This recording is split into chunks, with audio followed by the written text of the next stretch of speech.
Free agency is officially upon us, with it starting on Monday and things becoming final on Wednesday, when we have officially entered the NFL's new year. Although there are still some notable free agents out there have been 5 teams who have already came out the gates running and are trying to make an impact for their team and get the early jump on next season. In today's video, we'll be breaking down these 5 teams and the moves they've made and how it can help their teams elevate to the next level.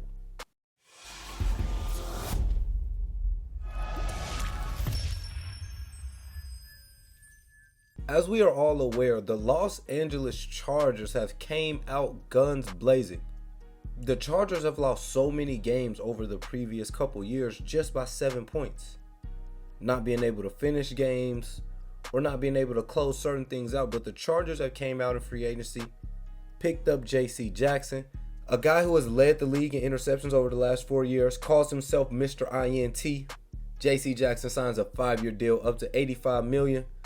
28 in year 1, 40 million in the first 2 years guaranteed. If he goes out on that field and handles his business, he will get his whole 85 million. But that was one of the blockbuster things. But before they did that, they signed Khalil Mack. The Chargers will take on Khalil Mack's full contract from Chicago, owing him 17 million in 2022, 23 million in 2023. And 23 million again in 2024. While that seems like a hefty price to ask, it's not many years removed that Khalil Mack had this Bears defense playing like one of the best defenses we've ever seen. Now, of course, he's had a fall off in his play, but one thing we know, when you play meaningful football and you play for something, it just makes you play better overall. So Khalil Mack coming there, now you pair that with Joey Bosa, then you pair that with Sebastian Joseph Day, a guy who's going to sign a 3-year deal worth up to $24 million. It's stated that the Chargers like Johnson. He'll be tasked with improving a run defense that yielded the 3rd most yards in the league in 2021. He himself finished 2nd in the NFL in run stops per game with about 3 a game. So he could definitely step in and help this Chargers defense. Now you look at this Chargers defense with J.C. Jackson, Sebastian Joseph Day, Khalil Mack, Derwin James, Joey Bosa. Of course, you know what's on the offensive side of the ball with Jay Herbo, Keenan Allen. They signed Mike Will to a big deal. I think he got like 60 million. This team is ready to make a push. They are tired of being the Chiefs' little brother. They give the Chiefs a run for their money every single year. And considering the Chiefs have some things to figure out themselves, they lose Shadarius Ward on a 3-year deal to $40 million to the 49ers. Now you signed safety Justin Reed from the Houston Texans on a 3-year deal worth $30 million. 20 of that is guaranteed. I think the kicker in it all is KC never offered Tyrann Mathieu a deal to return, which to me that's fine. I don't think Kansas City used Tyrann Mathieu in the proper way anyway. I compare a lot of their play styles to Tyrann Mathieu and Derwin James. Meaning when you watch Derwin play, he's in the box. Sometimes he's pressed on the tight end. Sometimes he's on the slot. He's down in the run game. And that is what a hybrid safety is. Tyrann Mathieu actually has a similar set of skills. I just don't know if the Chiefs necessarily utilize them in the right way. Tyrann Mathieu can guard tight ends just like Derwin James. Tyrann Mathieu can guard slot receivers just like Derwin James. Tyrann Mathieu can guard running backs coming out the backfield just like Derwin James. He can tackle just like Derwin James. Point is, the Chargers use Derwin the way they're supposed to. I think the Chiefs failed to do that. The Chiefs also had Frank Clark restructure his contract to stay with the Chiefs on a 2-year deal. 29 mil at the base level. It can go up to 36 mil. Just a beautiful thing about winning right there is when guys are willing to take less money, which you never know how that'll turn out. But if you're willing to take less money, that means you believe in what you guys got going on over there. Another person who believes what they have going on over there are the Jacksonville Jaguars GM. This team went 3-14 last year. But as you know, they drafted Trevor Lawrence with the 1st overall pick. You don't draft a guy with the 1st overall pick for no reason. They went through their turmoil year, a terrible year. Trevor Lawrence had interception numbers similar to Peyton Manning, who holds the record for most interceptions in his rookie year, but we see how that turned out for Peyton Manning. But the Jaguars turn around this offseason. They signed Christian Kirk to a 4-year deal worth $84 million. This pushed Christian Kirk in an unprecedented position. He gets paid more than Tyreek Hill, Mike Evans, Adam Thielen, Cooper Kupp, and Stephon Diggs. And he's never had a season where he's had over 1,000 yards. Now, in this previous season, Christian Kirk has 77 receptions, 982 yards. So he got very close, and he also had 5 touchdowns. That was him being a second option in Arizona, having to dealing with Kyler running, DeAndre, the run game. He's now going to go to Jacksonville.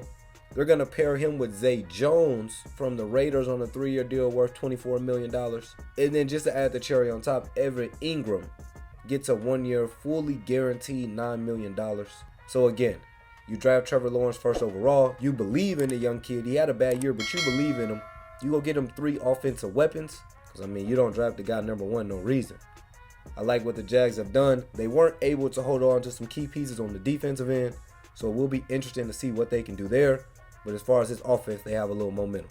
Another one of the teams we have that are on this list, just for none other than that they went out and made a move that shocked the world. The Denver Broncos get Russell Wilson in a trade.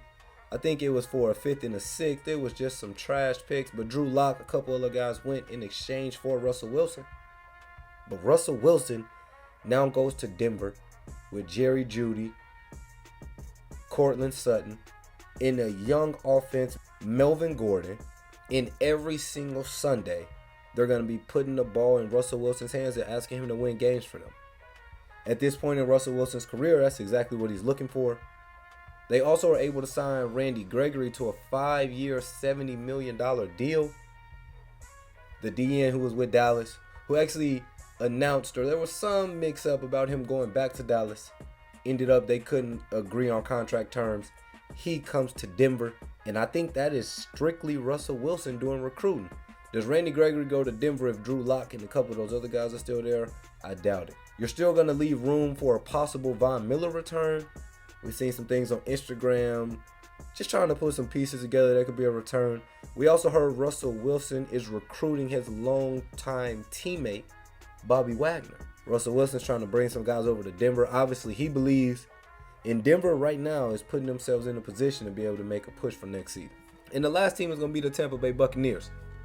Last season, they were able to franchise tag Chris Godwin after he tears his ACL. That's a questionable move to tons of people, but that's because little did we know, Tom Brady was coming out of retirement. Tom Brady retired for 2 months. He's coming back for his 23rd season. He said, my place is not on the stands. It's on the field with my teammates. We have unfinished business, LFG. For y'all who don't know, that means let's go. They also get Russell Gage on a 3-year, $30 million deal. $20 million of that is guaranteed. The reason why this is so important is because the Bucs were in need of a third receiver. After the AB situation, they had a fall off between Mike Will and Chris Godwin. Especially you factor in Chris Godwin was hurt. They really were at a disadvantage. They also retained corner Carlton Davis on the 3-year deal, $45 million, $30 million guaranteed. Carlton Davis came on his rookie year and made a big splash in that Super Bowl. He, along with many other members on that defense, held that Chiefs to just 9 points. We know the story. No touchdowns at all. Amazing defensive game. They're able to get the center back, Tom Brady's right-hand man, Ryan Jensen, on a 3-year deal worth of $39 million, $20 million guaranteed. He could have tested the market for about $15 million, but he chose to stay in Tampa Bay with Tom Brady for about $13 million, $2 million less. But that's what winning does. You know, when you got a chance to play with one of the greats, you're willing to take less money to be able to go on this magical ride, which is the Super Bowl. They get a 1-year deal from Aaron Stiney, $2.5 million.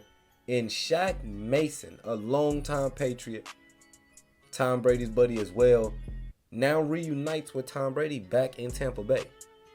So out of these signings that the Buccaneers have made, 3 of them have been offensive linemen. If that doesn't tell you, I came out of retirement to win a Super Bowl, but I didn't come out to get hit. So we're going all money in, all chips in on him. But we need to protect Tom Brady as much as we can and let him play as long as he can. And from Tom Brady's point of view with the retirement thing, you see why he could retire. They make it to the NFC Championship, beat down at that, with strictly just him, Gronk, Leonard Fournette, and Mike Evans at that point. One bad play call away from heading to the Super Bowl. They choose to blitz one-on-one with Cooper Kupp. The rest is history. Rams go on to beat them and then go on to win the Super Bowl. So you can see Tom Brady coming off his best statistical year. He's not ready to retire yet. Anyway, man, those are the 5 teams who have come out and made a strong push early on the season. The Chargers, the Chiefs, the Jaguars, the Broncos, and the Buccaneers. A couple things to be on the lookout about that we should be hearing about in the next couple days is the Browns released Jarvis Landry. The teams who are in the mix are the Chiefs and the Bills. I've heard rumbles about the Buccaneers, but in the mix for sure are the Chiefs and the Bills. Davante Adams says he will not play on the franchise tag. For those of you who don't know, the franchise tag is when you put this on a player that guarantees he'll be on the team for at least one more season while you can figure out further contract extensions. But for 1 year, you can pay him a base price and then worry about long-term deals or anything after that after this season. Davante Adams is basically saying, I've been the best receiver in the game for X amount of years. Pay me. You pay Aaron, pay me. Speaking of Aaron getting paid, Aaron Rodgers gets exactly what he's been asking for the previous 3 years. He gets a 3-year, $150 million deal, $50 million per year from the reigning MVP, the back-to-back MVP, Aaron Rodgers. Last but not least, Deshaun Watson is able to beat all those charges. He's still facing minor penalties, but the teams looking at Deshaun Watson are the Falcons, the Panthers, the Saints, and the Browns. From what I'm hearing, the Saints are in the lead. Nothing is set, nothing is final, but the Saints are in the lead as far as that race. Those are things to be on the lookout for in these next upcoming days. If y'all have enjoyed this video, leave a like, subscribe to the channel, leave a comment on moves you want your team to make, and I'll see y'all next time. We out. Peace.